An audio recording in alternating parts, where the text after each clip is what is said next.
ममता ने अपने बेटे को पढ़ा लिखा कर बड़ा आदमी बनाया। अब वो शहर में अपने परिवार के साथ रहता है। एक दिन ममता का बेटा रोहन अपनी पत्नी आलिया से कहता है, अरे आलिया, सुनो, माँ अब से गांव में नहीं रहेगी। वो हमारे साथ यहीं रहेंगी शहर में। उनका कमरा आज नौकर से बोलकर अच्छे से साफ करवा देना। ओह, आज तो मेरी किटी पार्टी है, फिर मुझे जिम और फिर शॉपिंग। ठीक है, कल करवा दूंगी। अब अच्छा, लेकिन माँ के सामने ये कपड़े नहीं चलेंगे। हाँ, तुम्हें साड़ी या सूट पहनना होगा। अरे बिल्कुल भी नहीं।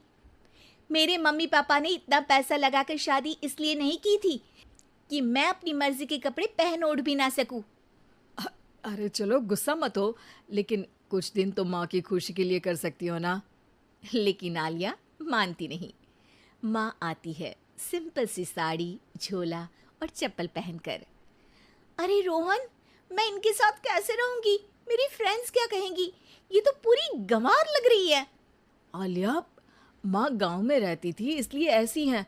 तुम आज ही माँ के साथ जाकर उनकी पसंद की शॉपिंग करवा देना। इनके साथ घर के अंदर रहना मुश्किल है, बाहर तो मैं कभी भी ना जाऊं। रोहन को आलिया पर गुस्सा आ जाता है। माँ, ओ माँ। हाँ बेटा। वो माँ को ले जाने के लिए उनका हाथ पकड़ता है कि अरे माँ, तेरे हाथ अभी तक इतने कड़े हैं, तूने इसका कोई इलाज नहीं किया? अरे बेटा, इसका कोई इलाज नहीं। वैसे भी मुझे कोई शर्म नहीं कि मेरे हाथ मुलायम नहीं है, क्योंकि इन्हीं हाथों से मेहनत कर मैंने तुझे बनाया है बेटा। अगले दिन माँ, मैं ऑफिस जा रहा हूँ। कुछ लाना हो तो आलिया को बोलकर फ़ोन करवा देना। रोहन के जाने के बाद, आप ना आज कमरे में ही रहिएगा, घर में पार्टी है, मेरी सहेलियां आ रही हैं, मैं उन लोगों के सामने आपको नहीं ला सकती हूँ। ठीक है बहू, लेकिन तुम कहो तो मैं कुछ खाने को बना दूँ तुम लोगों की पार्टी के लिए। वो लोग सिर्फ कॉन्टिनेंटल या थाई फूड ही खाते हैं। कोई बात नहीं, कभी इंडियन खिलाने वाला कोई मिला नहीं होगा ना। मैं बनाकर कमरे में चली जाऊंगी। जैसे आपकी मर्जी। आलिया के घर उसकी दोस्त आती हैं, पार्टी होती है। अरे वाह आलिया, ये क्या है खाने में? बड़ा ही स्वादिष्ट है यार, इसकी रेसिपी मुझे चाहिए। हाँ, और ये दाल, ओ माय गॉड, मैंने तो किसी 5 स्टार में भी ऐसी दाल नहीं खाई है। यार तू कुक को यहाँ बुलाना। अब आलिया घबरा जाती है। हाँ हाँ हाँ हाँ, क्यों नहीं, माँ जी ज़रा बाहर आइए।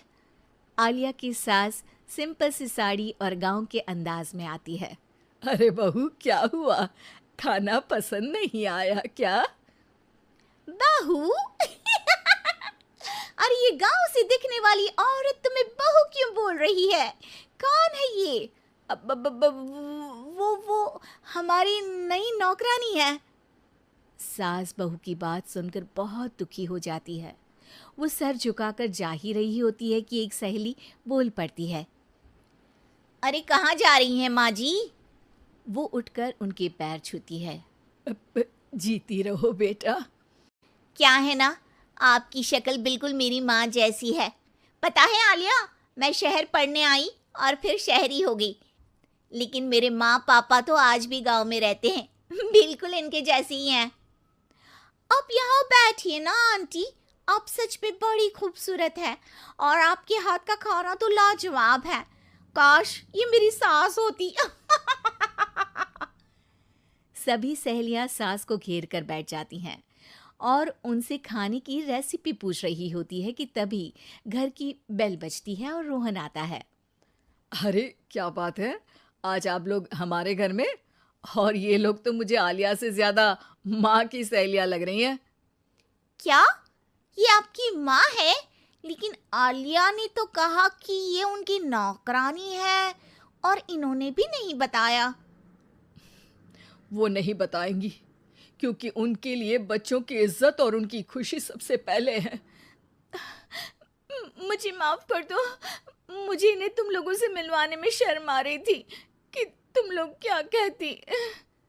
अरे अब तो हमें शर्म आ रही है कि तुम हम लोगों की सहेली हो। हाँ, जो माँ जैसी सास को नौकरानी बोले वो हमारी सहेली नहीं हो सकती। ये बोलकर सभी वहां से जाने लगती है कि सास बोलती है, आलिया की तरफ से मैं तुम लोगों से माफ़ी मांगती हूँ।